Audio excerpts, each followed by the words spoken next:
All right, folks, I figured I'd do a follow-up on the whole flywheel situation. Um, you know how the internet is. I try and make a video and try and help some people out. People are going to be beating me up over it. Either saying this is for the, I was using it for the wrong application. It wasn't designed for drag racing. Saying I should have used red Loctite, so on and so on. You know, I should have used a better type of aluminum flywheel. The list goes on. So, come on, okay. This is one I had in the garage. It was just, it was there versus spending a whole bunch of money. I used it versus spending money to get another flywheel that I didn't really have the money for at the time. It is what it is. If anything, I'm using it as a learning experience, help you guys out and be able to make your own decisions. Some people were trying to say I should have gotten a better flywheel that would have had a cutout for the section so that the ring gear wouldn't have moved. Well, if you look closely, that does have a cutout. So it shouldn't have been moving the way it was. So these are basically getting wallowed out from the movement of the flywheel ring gear moving back and forth, side to side. So eventually popping this one off. So it came brand new. I shouldn't have needed red Loctite to have to disassemble all of the hardware here and have to put it back together. This flywheel really didn't have all that many miles on it. The car was basically just a track-only car, so probably had maybe less than 100 miles on it. So just didn't have that much. I mean, it's still relatively new. I mean, even the center section was looking fairly clean, other than just the heated surface here from where I had it. But one thing I did want to go over is I still had a ACT flywheel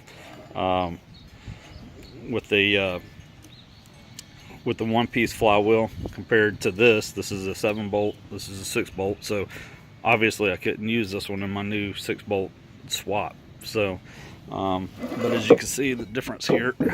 This is a one-piece flywheel. Didn't have any kind of press-on ring gear. The material's going to be the same throughout. So I didn't have that problem.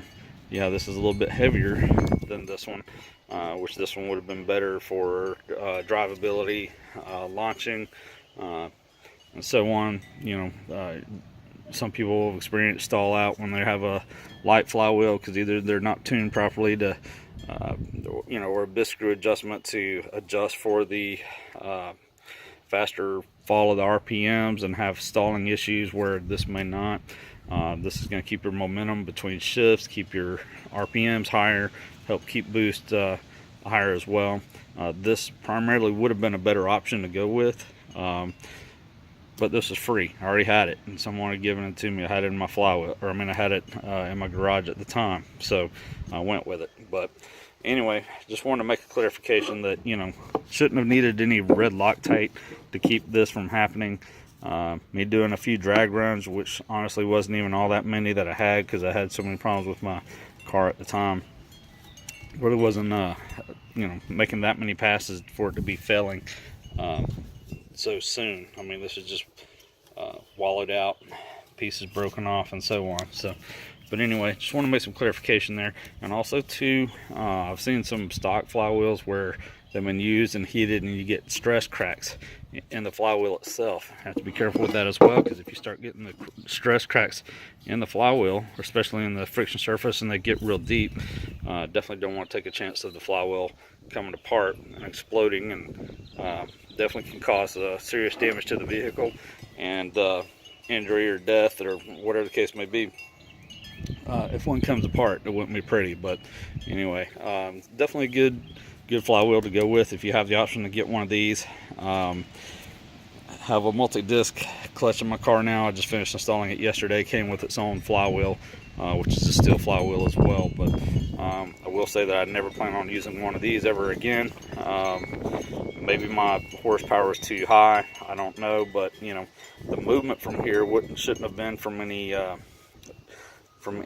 drivability causing this, other than maybe heating it up, causing the expansion rate to change and maybe have this move around. But that's the only other thing I could think of, other than just the starter engagement being too much and making it wallow these out. and eventually break over time. Regardless, you know, whatever the situation, wasn't enough miles on it to warrant this going bad so soon. But anyway, just want to have a little clarification. So I guess I'll post it back up for the continued debate. Y'all have a good one.